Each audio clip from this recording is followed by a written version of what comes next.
The labor movement continues to heat up as the Screen Actors Guild has joined the Writers Guild and gone on strike. What does that mean for Hollywood and the labor movement at large? Well, that's what we'll be discussing right here on the Left Wing. I'm John Cooper from Counterpoint Politics, joined by my co-host, Dr. Erica from Cocktails and Capitalism, and our special guest, Sadia Mirza. Let's get started. I want to start this conversation off with a clip from our second ever episode of this show when we discussed the writer's strike. It's the collective bargaining power, and that those contracts are up in June. And if the studios don't get this together by June, I think it's June 10th, then they are running the risk of the guilds coming together and striking, which right now they can survive without the writers for, I mean, they did it in 2007. We all suffered for it. By having to watch The Celebrity Apprentice and eventually have Donald Trump as president. It's a crazy snowball effect. But like, hopefully this doesn't create the next Donald Trump, right? But like, God, if like as much as this like sucks, with the ongoing labor movement in this country, with more unions, being certified than like any time in my life that I remember, this has the potential to be a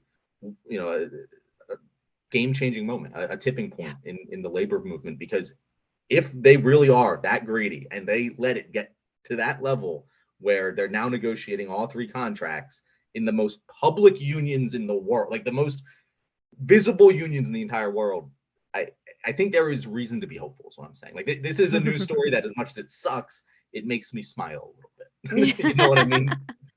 That was several months ago, and I can confirm that I have been smiling nonstop since this strike was announced. I truly believe that this is a seminal moment, not just in the labor movement we're currently experiencing, but in the context of American history at large.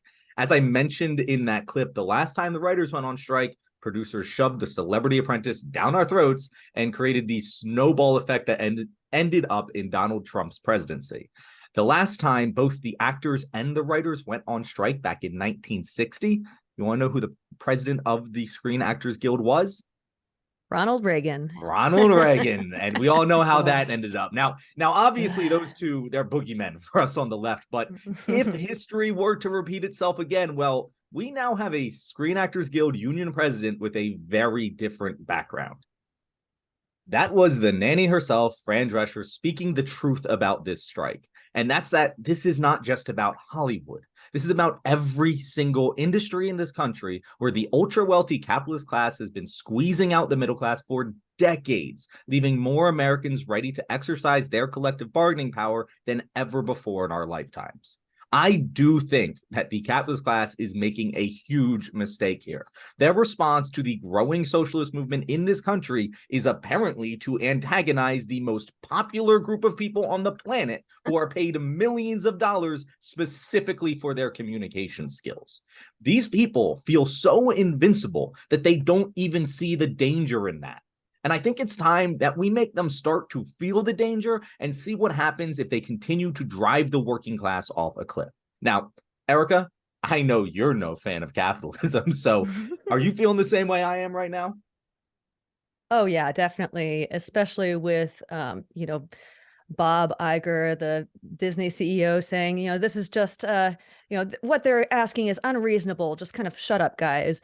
And then also some unnamed studio executives saying that, like, we're going to basically wait out until these people start losing their houses and their jobs and everything. Like, that is diabolical, like Disney villain shit right there, straight up. So, I mean, I don't know. I'm so encouraged to see that the actors and the writers are joining forces, and that they are going to be able to kind of bring the labor movement to the foreground for so many people. Like, these are very recognizable faces. These are people that we've seen and they've been in our lives through, TV and film, all these things. So we're going to have a popular connection to this labor movement in a way that the other labor movements have not been very easy to connect with. So I'm very excited about this. And I think you're totally right to point out that it's a bad fucking call for these capitalists to be targeting this group of people specifically. And yeah, just taking a huge shit on their whole existences, their whole livelihoods, by not coming to the table to bargain, to use some very crude language. I had seen a TikTok where I guess there was and please forgive I'm a little bit behind because I was out of country, but the first time I had really heard about what was going on was I saw a TikTok from an actress who was on Orange is the New Black. And I think she was like a repeat face on that show. And I know a lot of people had watched that show. And she shared how much she was making, even though she had been on over a dozen episodes. And it was like $10, $20, $11. And this is a recognizable face. You just mentioned that. And they made millions off of that show. I mean, to see that they have been vulturing off of creatives for so long and made them to not have income from what they depend on running their industry, which is their talent. Like you said, this is the best thing that I feel like could have happened. And I'm sorry, I know it's not going to be easy for them right now. Those that are without jobs right now, those that are without income right now.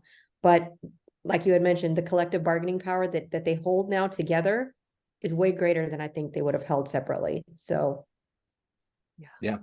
No, and Absolutely. you kind of mentioned it there, Eric, of how, like, we're all kind of excited about this because we understand the implications, right, of a movement like this.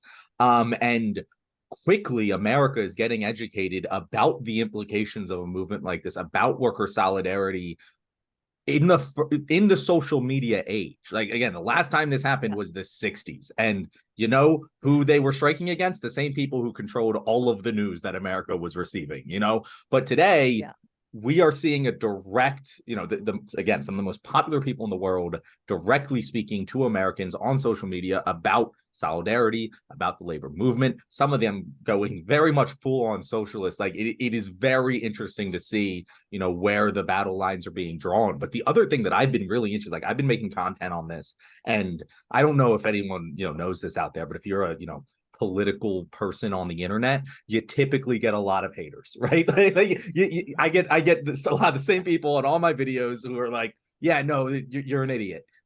I have had such little controversy on the videos that I've made about this. Like, the usual pushback that I get on everything. Now, there's still, again, some, but like, the haters are few and far between on this subject.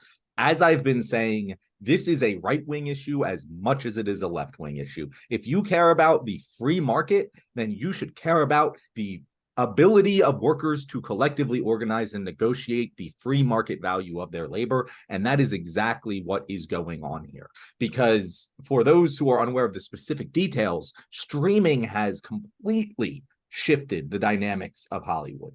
That the person who's getting paid, $10, penny, whatever, Orange is the New Black, they would have been making thousands and thousands and thousands of dollars off of those residuals just 15 years ago.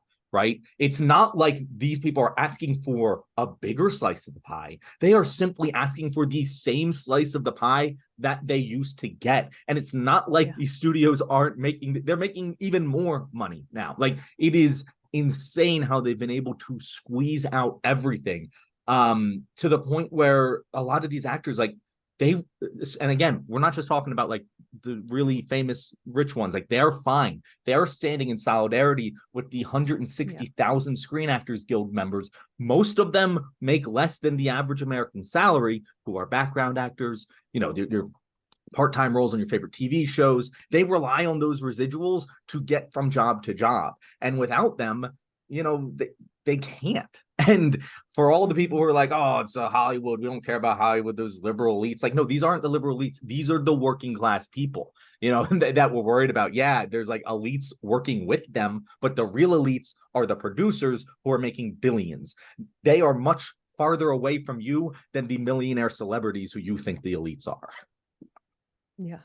And going back to that example that you brought up, Sadia, of Orange is the New Black, like, the residuals that woman was getting, it was like $20 a year for the work that she had done for so many episodes. And one of the other things that folks are really striking about is the role of AI. And we've talked about this a little bit before, but I didn't realize that part of the reason why this is so threatening is that it's been proposed that actors could be scanned, like, work one day one day of work, get paid $100 to have yourself scanned, and then the studios can use your likeness in films in perpetuity. You know, like that is one of the most exploitative and horrible and horrifying things that I've ever heard of, like, oh, we could literally replace you for $100 and that's Yep. it. Goodbye. You know, we don't need you anymore. We're going to keep all of the profits to ourselves. Insanity. Yeah, that was the one thing that I was like, I mean, I've been trying the whole AI thing. I run a marketing company, so we use it for random things around, but it does not replace the creative writers that we have on staff. It does not replace the bloggers, because if you type it in and it comes out, it looks like it's kind of there, but not all the way. So them trying to replace not only the talents of a writer or somebody's entire being is so low. And I think that that was one of the things that pushed me over, was the audacity of them to say, hey, your likeness is worth this much. And that's about it for us. Yeah. It's not even like the levels to which they're going, because I can understand, like, hey, we want to use AI to create background actors, whatever, like that's fine, right? I get that. But to say, we're going to scan you one time, we're going to pay you for 1 day of work, and we are going to own your likeness forever and be able to use it as long as we want, like, no reasonable person would ever hear that and go, yeah, that's a fair deal. Like, no, it wouldn't be. I don't know if you guys have Yes. have you Yes.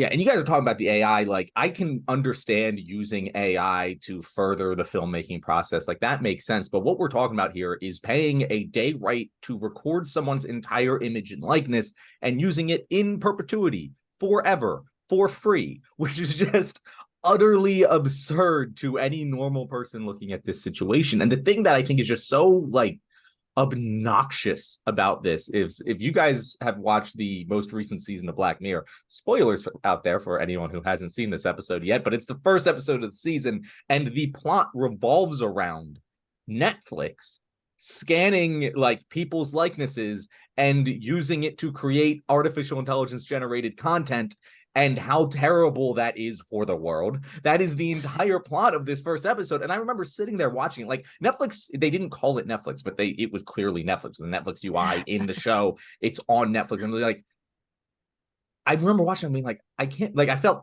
weird. I was like, you're criticizing yourself here, guys. And then all of this came out about the AI thing afterwards. Like, this is literally what you're trying to do. You're putting out a show about how evil this is, profiting off of it and doing it. Like, it is levels of, like, if this was a movie and the villain had this plot, you'd be like, oh, well, that's unbelievable. No one's that evil in real life, but they are. Like, it's absolutely crazy. That's